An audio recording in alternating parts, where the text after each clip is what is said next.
Hello and welcome to a 15-minute deck tech or less or guaranteed money back. Today we are covering purple locations aggro. Now, you might be asking yourself, hey, wait a minute, didn't somebody already do purple steel locations aggro? This guy's a fraud. Why is he covering again? Okay, yes, someone else has done it before, but there, set 6, so many things have happened. Just okay. Let's get in. God, this meta is so diverse. Please hit subscribe. I need number to go up. Okay, back to the video. So I popularized Amber Steel locations aggro.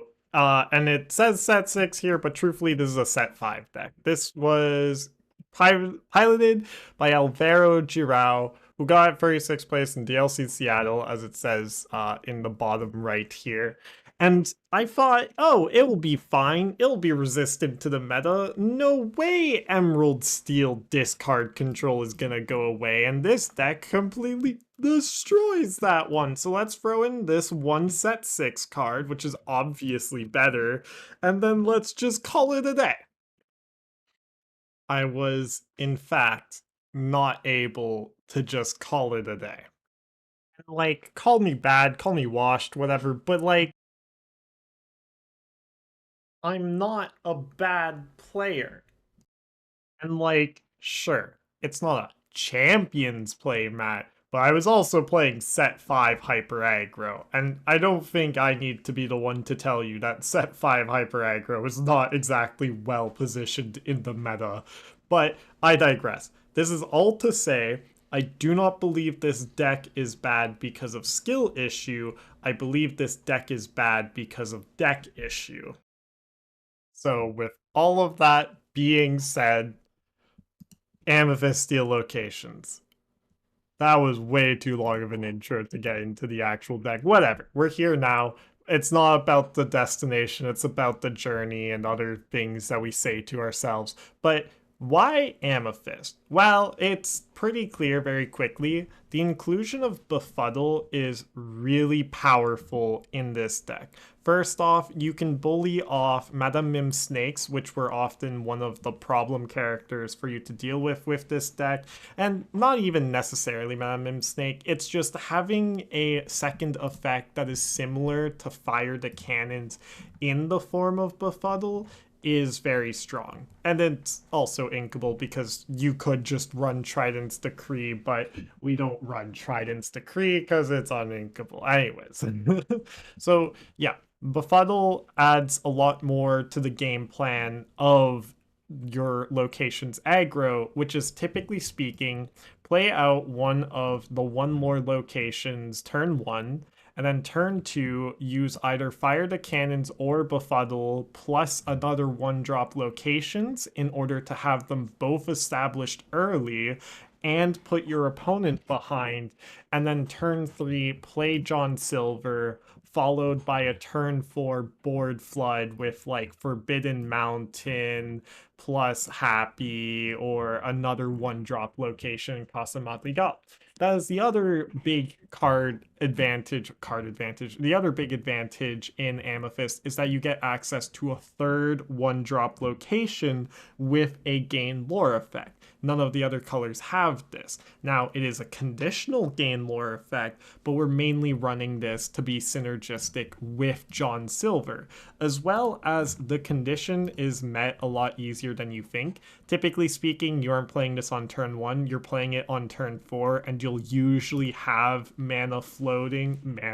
ink floating, because as you can see by the curve here, uh, we don't really have a lot of turn 4 cards. And then finally, the last big card is the library, A Gift for Bell. This is It's just a good card for when you're in your mid-range game plan where you want to beat down your opponent's stuff with Calhoun and Captain Hook and Mr. Smee and all of this fun stuff, where now you get more of a reload on your resources and can keep aggressively dumping out locations and effectively replace your characters with locations and or just get more characters and more card draw. But like I said, the biggest advantage, as I've already touched on, is the inclusion of Calhoun. Calhoun is just the strongest set 6 steel card. Being able to put your opponent behind on characters while still pushing forward your own lore gain is huge in this deck. And it's a really big deal, and that's why the other version kind of struggled because to include Calhoun, I already said this, but you cut Pride lands in order to get Calhoun in here because you're at 16 unankables in this version. And to top it all off, like Fix It Felix Jr., Niceland Steward, he was never that good of a card in the deck. He kind of gave you a backup game plan in case you didn't get John Silver, but typically speaking, your backup game plan if you didn't get John Silver was to beat down your opponent, and he just didn't do it that good. And keeping your locations alive by 2 extra health was not often as relevant as you would like it to be.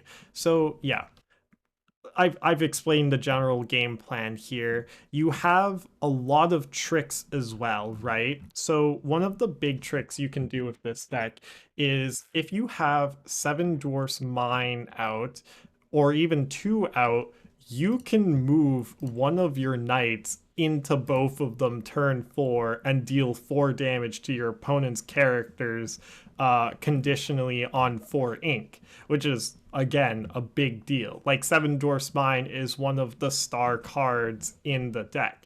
When you're mulliganing, oftentimes you're going to keep this in your opening hand just because it gives you flexible turn 4s, turn 5s, where you're able to deal damage to your opponent's characters in order to set them up for a kill with Calhoun, or just outright get them off the board in order to kill them.